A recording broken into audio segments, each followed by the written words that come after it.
हाय student, भावना जाधव क्लासेसमध्ये तुम्हा सर्वांचं खूप खूप स्वागत। तर बघा, आपण income tax law and practice यामधील प्रकरण पहिले deduction from gross total income, तर याचे प्रॉब्लेम आणि पूर्ण थेअरी आपण मराठीमध्ये व्यवस्थित पाहिलेली आहे।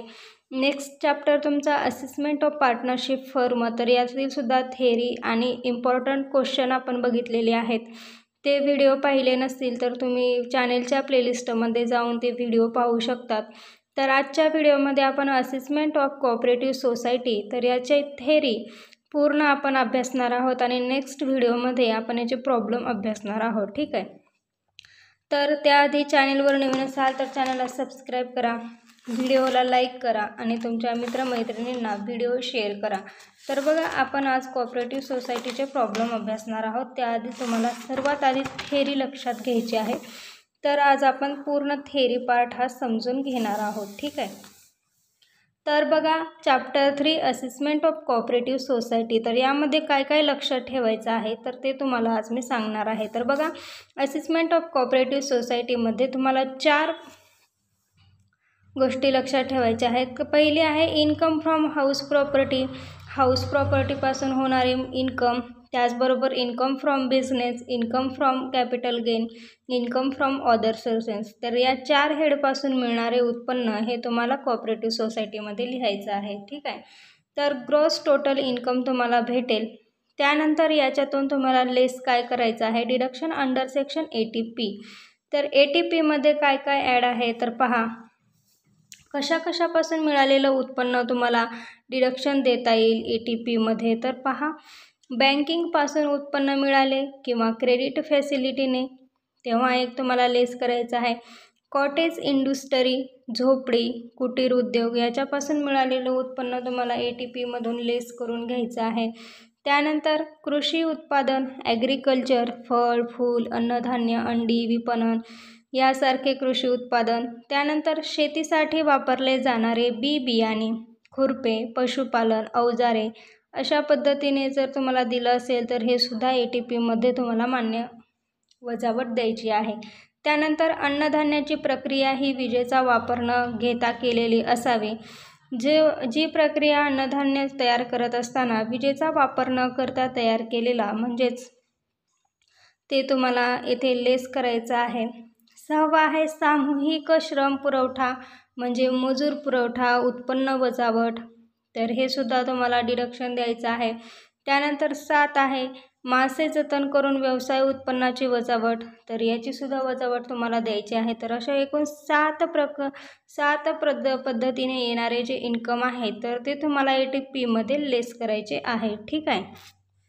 त्यानंतर पहा, इथे मी लिहिलेलं आहे माझ्या शब्दामध्ये, जर ग्रॉस टोटल इन्कम 20,000पेक्षा कमी आलं तर डिडक्शन अंडर सेक्शन 80Pमध्ये हाऊस प्रॉपर्टी आणि इंटरेस्ट ऑन गव्हर्नमेंट सिक्युरिटी याची वजावट द्यावी, ठीक आहे। तर जेव्हा बघा, आपलं income from gross total income कसं भेटतं आपल्याला, तर income from house property, income from business, income from capital gain, income from other sources, तर यामधून जे भेटतं तर ते आपलं काय असतं तर ग्रॉस टोटल इन्कम, ठीक आहे। तर तेव्हा ग्रॉस टोटल इन्कम तुमची 20,000 येते किंवा 20,000पेक्षा कमी, म्हणजे जर 18,000 आली तर तुम्हाला काय करायचं आहे, हाऊस प्रॉपर्टी आणि इंटरेस्ट ऑन सिक्युरिटी याची वजावट तुम्हाला द्यायची आहे, ठीक आहे। त्यानंतर पहा, जर ग्रॉस टोटल इन्कम 20,000पेक्षा जास्त आलं तर 80Pमध्ये हाऊस प्रॉपर्टी आणि गव्हर्नमेंट सिक्युरिटी याची वजावट देऊ नये। तर इन्कम फ्रॉम ग्रॉस टोटल इन्कममध्ये 20,000पेक्षा जास्त टोटल आली तर तुम्हाला हाऊस प्रॉपर्टी आणि गव्हर्नमेंट सिक्युरिटी याची वजावट द्यायची नाही। त्यानंतर बघा, जर तिसरा व्यवसाय असता तो जो 7 व्यवसायापैकी नसेल तर त्याला अदर बिझनेस समजलं जातं।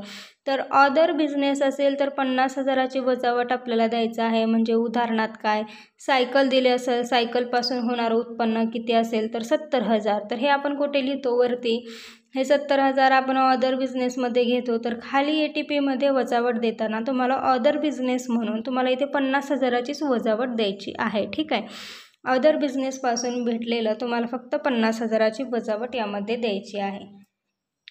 त्यानंतर पहा, कोऑपरेटिव्ह सोसायटीच्या नावापुढं कंझ्युमर असं जर आलं तर उदाहरणार्थ समिता कोऑपरेटिव्ह सोसायटी, ज्याच्या नावासमोर कंझ्युमर असं असेल तर त्याला अदर डिडक्शन जे आहे ते 50,000च्या ऐवजी 1,00,000ची वजावट द्यावी.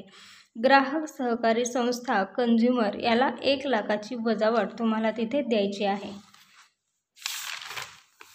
त्यानंतर पहा, एका सहकारी संस्थेला दुसऱ्या सहकारी संस्थेनं व्याज दिले असेल तर ATP मध्ये वजावट द्यायची आहे. ठीक आहे, म्हणजेच काय तर बघा, एका सहकारी संस्थेनं दुसऱ्या सहकारी संस्थेला म्हणजेच काय तर interest from other cooperative society असं जर दिले असेल तर हे काय झालं तर ATP मध्ये तुम्हाला याची वजावट ही तुम्हाला द्यायची आहे.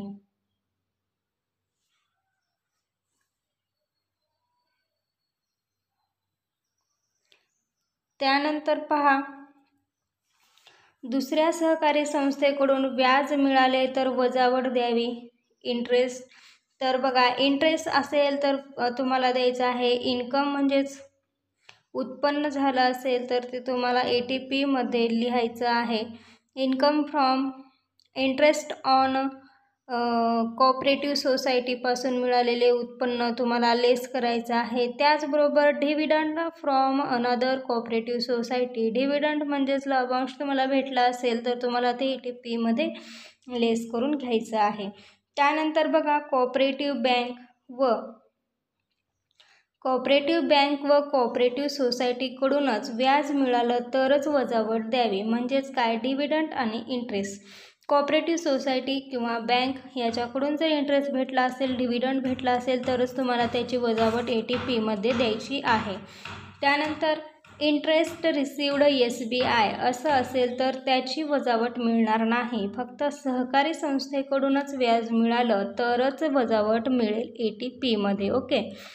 त्यानंतर पहा, शेतजमिनीवर जर गोडाऊन असला तर शेतजमिनीवर गोडाऊन असला पाहिजे आणि हे गोडाऊन अन्नधान्याची साठवण करण्यासाठी असेल तरच त्याची वजावट ATP मध्ये द्यायची आहे.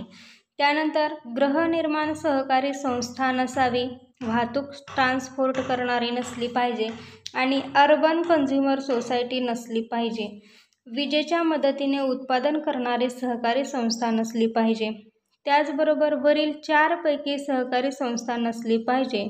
ग्रॉस टोटल इन्कम 20,000पेक्षा कमी असेल तर इन्कम फ्रॉम हाऊस प्रॉपर्टी व गव्हर्नमेंट सिक्युरिटीची वजावट ही ATP मध्ये द्यायची आहे. त्यानंतर पहा, interest on post office saving bank 3,500पेक्षा जास्त अमाऊंट दिली असेल तर वजा करावी व लिहावी. वैयक्तिक खाते असेल तर 3,500 पर्यंत सूट द्यावी. 5,000 दिली तर 3,500 वजा करून 1,500 लिहावे व 2,500 दिली असेल तर 2,500 डायरेक्ट आउटरला लिहावे. त्यानंतर संयुक्त खाते असेल तर 7,000ची वजावट द्यावी.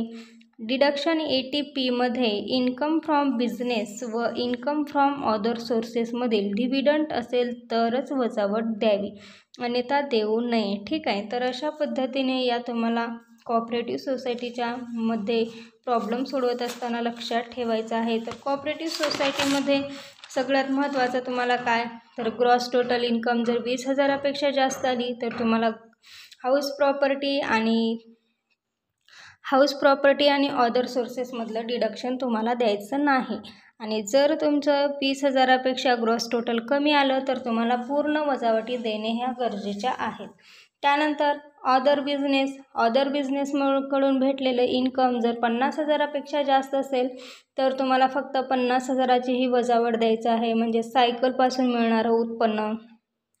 तर हे झालं अदर बिझनेस. ठीक आहे, तर 90,000 जर तुम्हाला सायकलपासून मिळणारं उत्पन्नाची रक्कम दिलेली असेल तर 90,000ला 90,000 तुम्हाला लिहायची आहे का तर नाही, तर फक्त 50,000ची वजावट तुम्हाला इथे द्यायची आहे.